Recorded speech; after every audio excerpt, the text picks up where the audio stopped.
Right guys, it's that time again.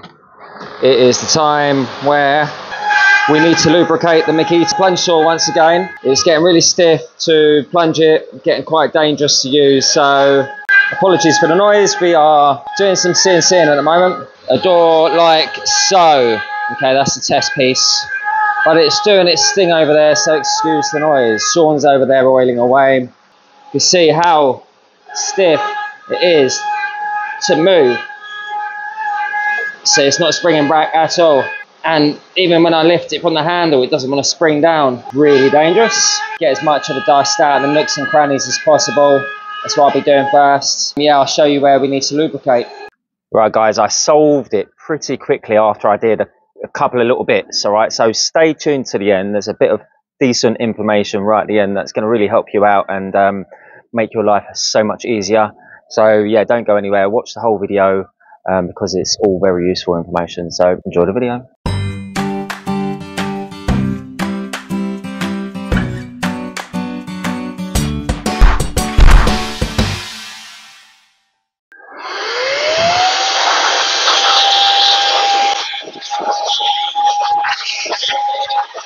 Right, so now we've got that blown off and cleaned up as best as we can. We need to take this plate off for easy access to the pin. Okay, we need to lubricate a pin.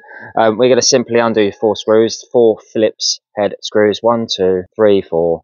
Okay, just be aware that if you do take this off, you may need to calibrate it again, as in like when you plunge the saw, you need to, because we're moving the plate and the reference point of the way the track runs on the rail, against where the saw pops out, you may need to just tweak that. Okay, if you've got it diagonal, you put it back and you don't set it parallel, you might get burning either at the back or the front of your cuts. And yeah, you just need to make sure it's parallel at least, and then you can re-plunge your saw blade through your rubber strip to give you an accurate cut. So anyway, with that said, let's undo those screws.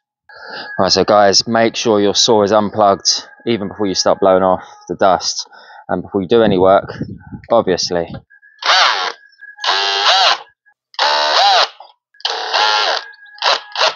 Put that over there, don't lose the screws. 4 screws and a plate. So now we can see where we need to lubricate. So if we spin it around this way, this is the pin that your saw pivots from. Okay, this is the pivot point, and this is the bit that gets dry within inside that space. It can attract dust within that space, and ultimately I don't know what happens. I think the grease either disappears, dries up, or dirt ingress or dust ingress. So we need to get some grease in within there.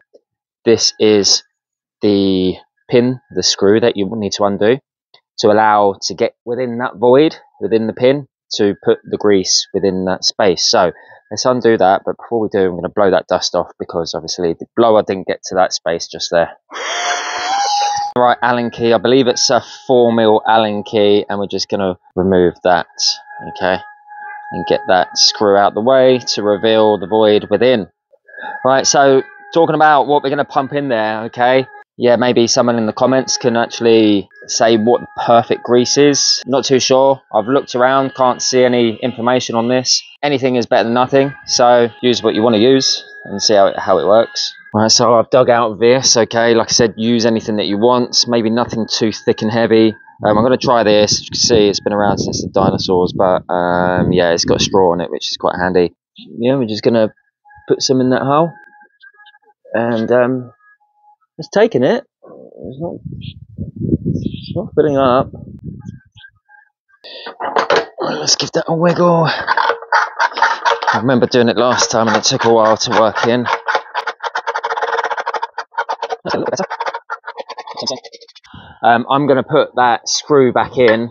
Okay, I've filled it up to the top after getting rid of all the gunk. I'm going to put that screw back in, nip it up, and maybe that might push into the pin, and also keep some more in there whilst I play around with the saw and flick it up and down and try and work that oil into the pin. Although it's getting a little bit better, it's still not 100%. There we go, that's nipped up. And let's just give it a little wiggle again, see if that improves it.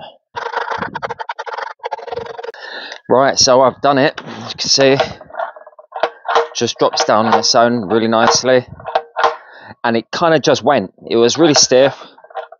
and then I kind of kept on moving it, and then it just went boom, and it kind of just released itself. So yeah, just take that screw out, spray any old stuff that you've got just to get all the crap out, and just keep moving it up and down, get rid of all the dirt and all the dust, debris that's kind of like built up. Once you've done that, you know it's clean and good enough to put back together.